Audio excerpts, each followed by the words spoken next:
Welcome back to Inside Sources. Today, I'm going to be delving into a little bit of detail regarding what is happening among university lecturers in the country, and of course, the issue of the 2009 agreement, which was later renegotiated, and where things stand. We're even going to explore how is it that we can sort this matter once and for all, especially now that we have somebody, in my view, in the Ministry of Education that seems to understand what he's doing. To have that discussion, I am going to have two guests. I'm going to start with Konwa, and then I'll go on to Asu. The first guest today is the president of the Congress of University Academics.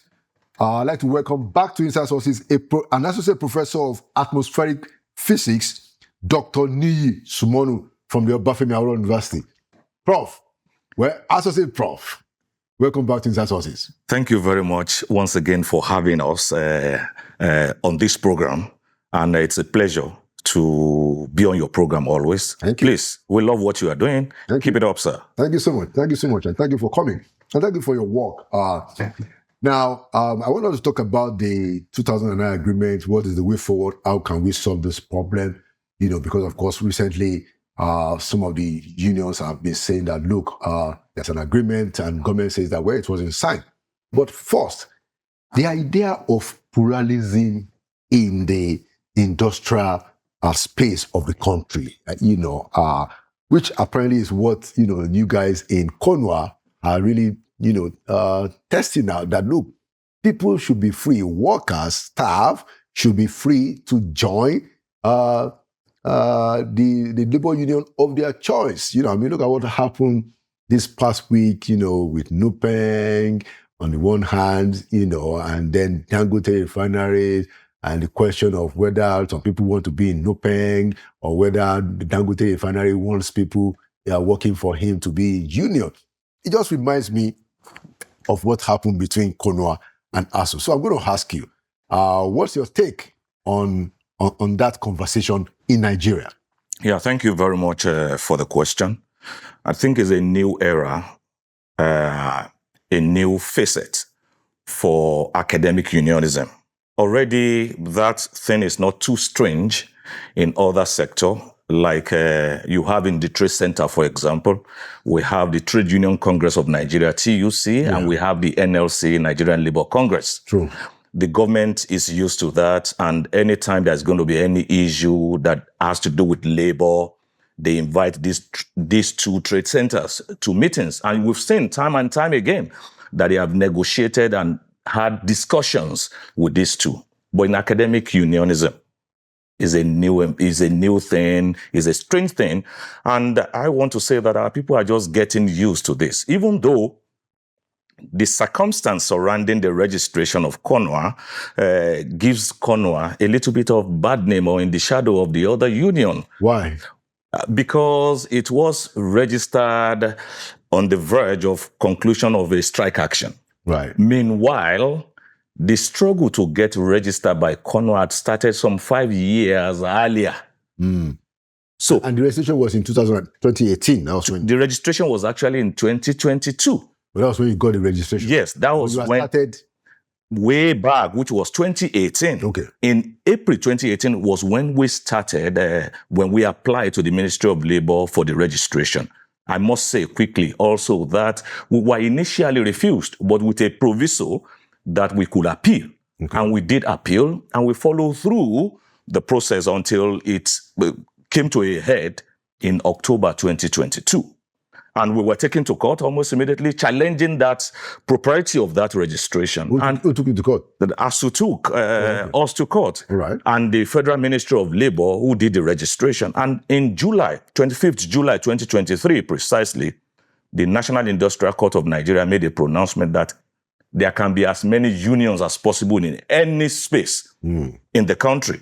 And it's in line with international labor organizations' conventions. Yes. So this is what we have is internationally acclaimed and accepted. And particularly in academic environment, I give United Kingdom, for example. Right. They started with one academic union in 1905. By 1909, there was another academic union. And they went on like that up and until 2005, that those two academic unions just felt, okay, they need to come together. But they came together under the banner of UCU. But even at that, there are still about 2 other academic unions operating in the same education sector, in the tertiary institution, in the same education space. In UK. In UK. And we have example also in France, we have more than 3 academic unions representing lecturers.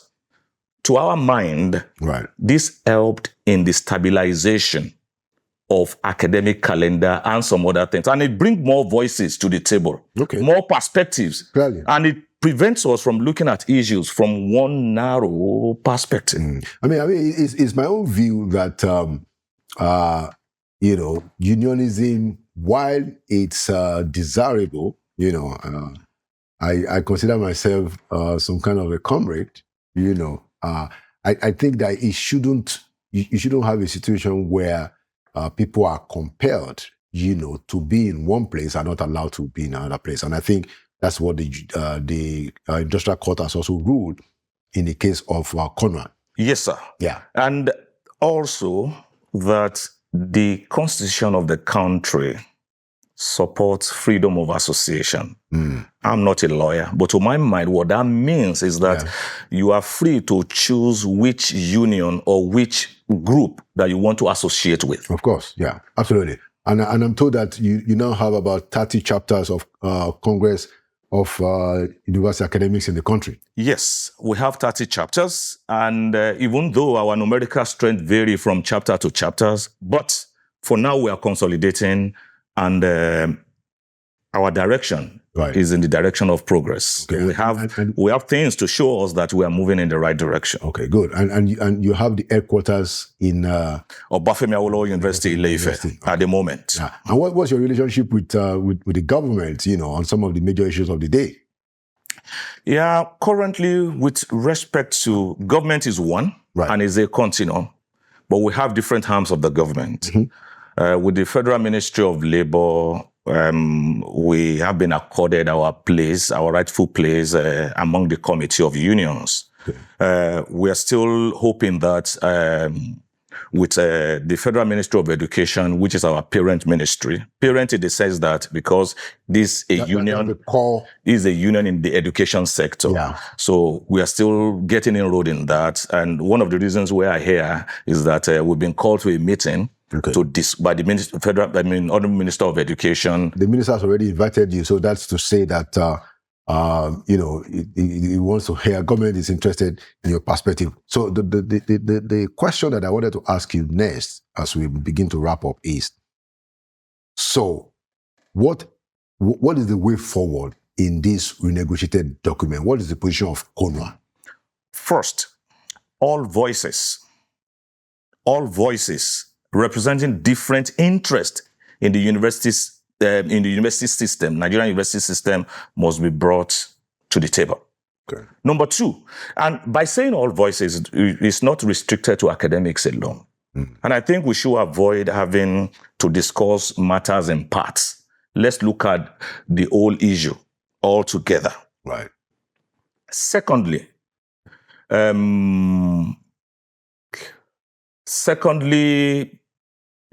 we should continue to engage issues. By the time we bring all voices, we'll see perspectives on which we can look at solutions. We can get issues that are doable, the ones that are not doable at a particular time. And the government must also come up with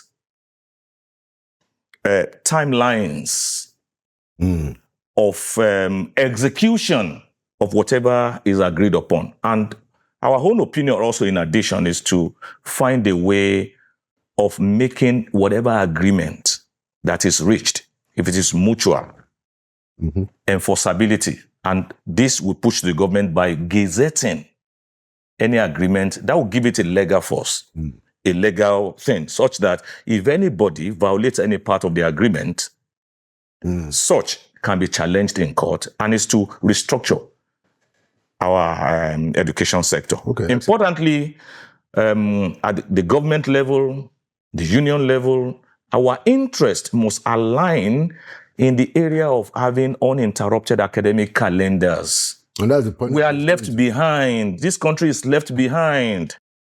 Many people think that the strike syndrome has damaged the university system significantly.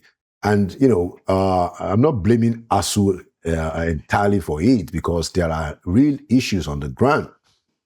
But, what's the position of CONWA on the issue of how to use strike as a weapon in negotiation?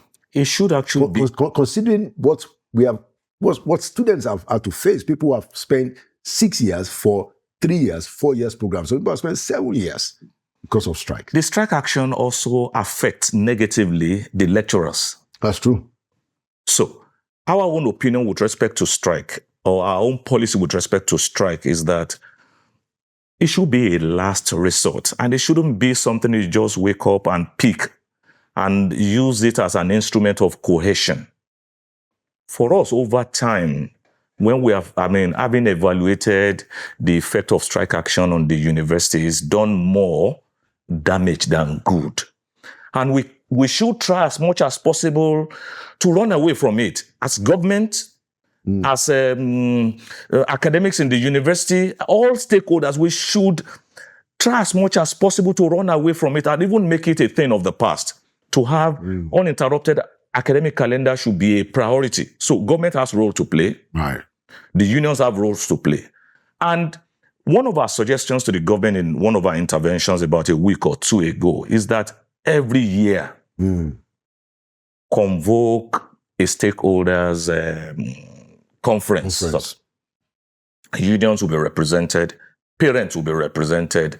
In fact, the voices that are not heard in this situation is the student voices. Students should be represented.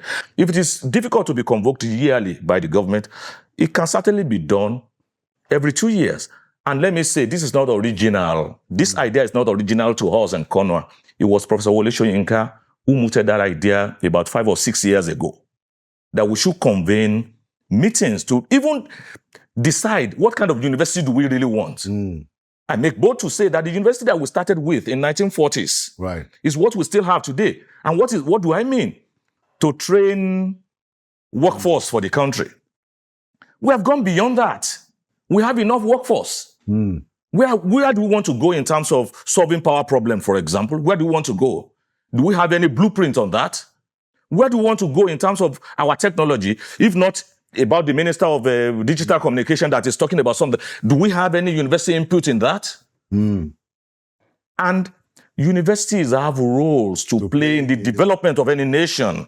Thank you so much, Dr. Nii Sumonu. Thank you for having us President today. of the Congress of University Academics and a professor of Associate Professor of Atmospheric Physics from the Obafemi Awolowo University. Thank you so much for having me today. Thank you for your service and thank you for coming to Z Sources. Thank you so much, sir.